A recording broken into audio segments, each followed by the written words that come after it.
Let's look at another example. Let's solve the square root of 2x plus 1 plus 5 is equal to 1. Well, the first thing I need to do is to note the restrictions, because in this case I have the even index of 2, so I need to note the restrictions.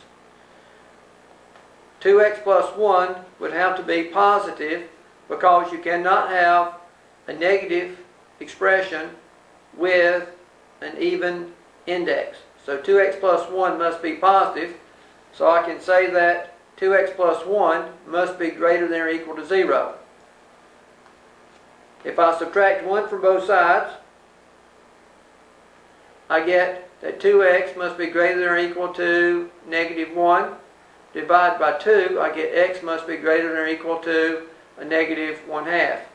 So we must restrict our replacements to numbers that are greater than or equal to a negative 1/2. Now the second step is to isolate the radical.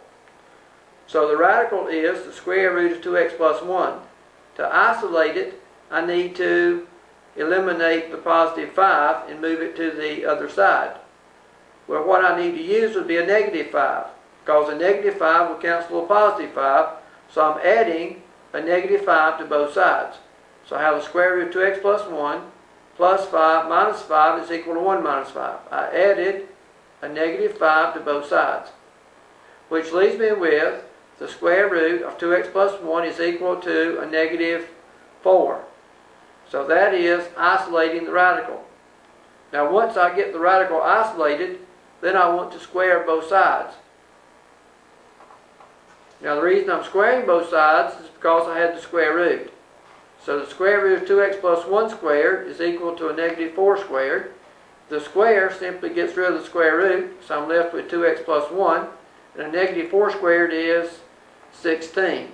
Negative 4 times negative 4 is positive 16. Subtract 1 from both sides to get 2x is equal to 15. Divide both sides by 2 to get x is 7.5. Now I think 7.5 may be the solution, but I don't know. I won't know whether 7.5 is the solution or not until I check it. So we're going to check x is equal to 7.5. So notice I write my original equation. Now to check, you always have to go back to the original. I write the original equation on the left. The square root of 2x plus 1 plus 5 is equal to 1. And I'm going to substitute x for what I think it is. I think that x is 7.5, so I replace x by 7.5. Now I have to work inside the square root symbol first, so I multiply 2 times 7.5 to get 15. 15 plus 1 is 16, so I have the square root of 16 plus 5. The square root of 16 is 4, so I have 4 plus 5, and then 4 plus 5 is 9. Well, 9 doesn't check with 1, so it does not check. So since it doesn't check, and since I only had one candidate, I have to write no solution.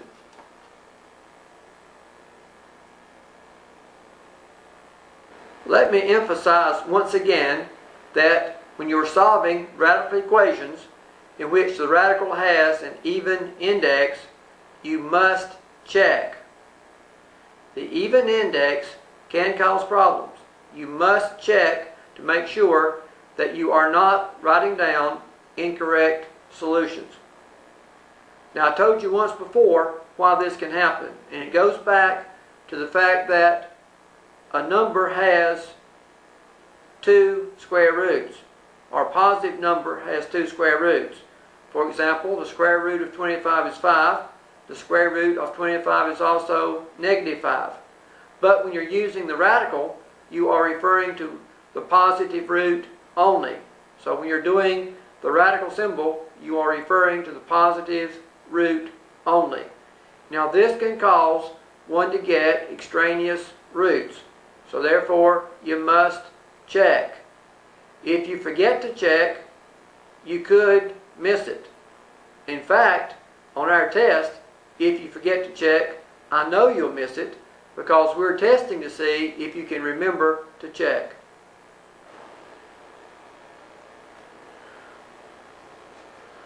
One can use the same procedure to solve for one variable in terms of other variables.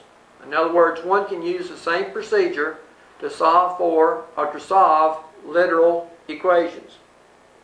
Now, the only thing is, I will not know how to do the check and so forth quite as easily. But let's go through the process.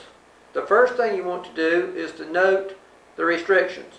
I have the square root, so the radicand must be positive or 0. So I say that a plus x, which is the radicand, must be greater than or equal to 0.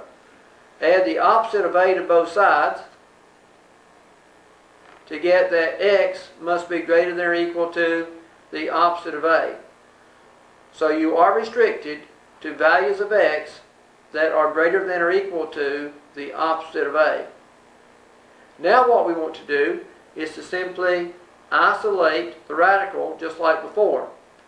Well, to isolate the radical, I need to get rid of the opposite of b.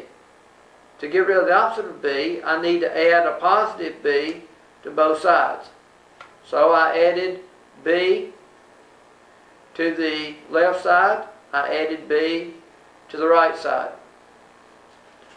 Now notice the opposite of b and b will cancel to leave me with the square root of a plus x on the right.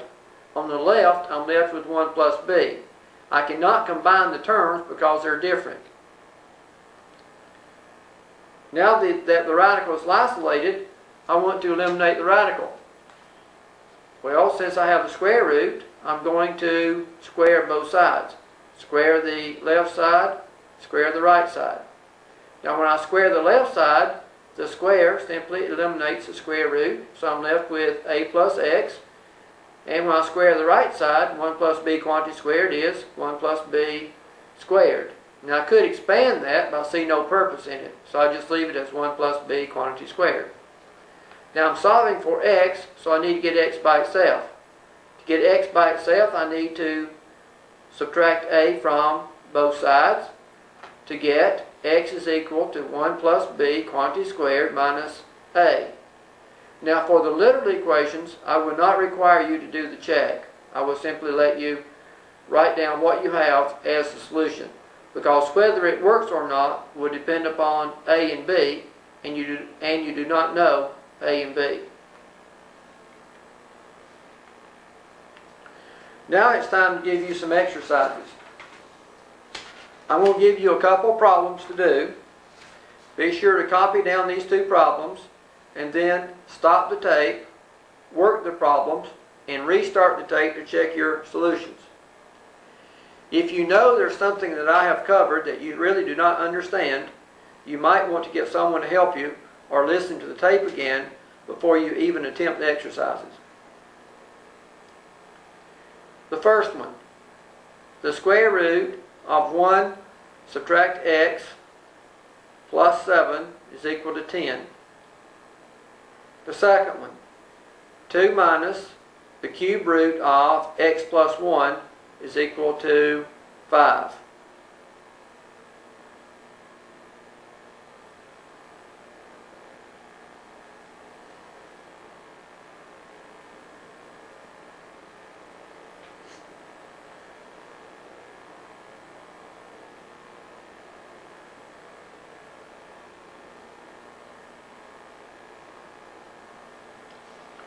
Here come the answers. The answer to the first one is negative 8. The answer to the second one is negative 28. So your answers are negative 8 and negative 28. If you disagree with either of these answers, be sure to check with someone.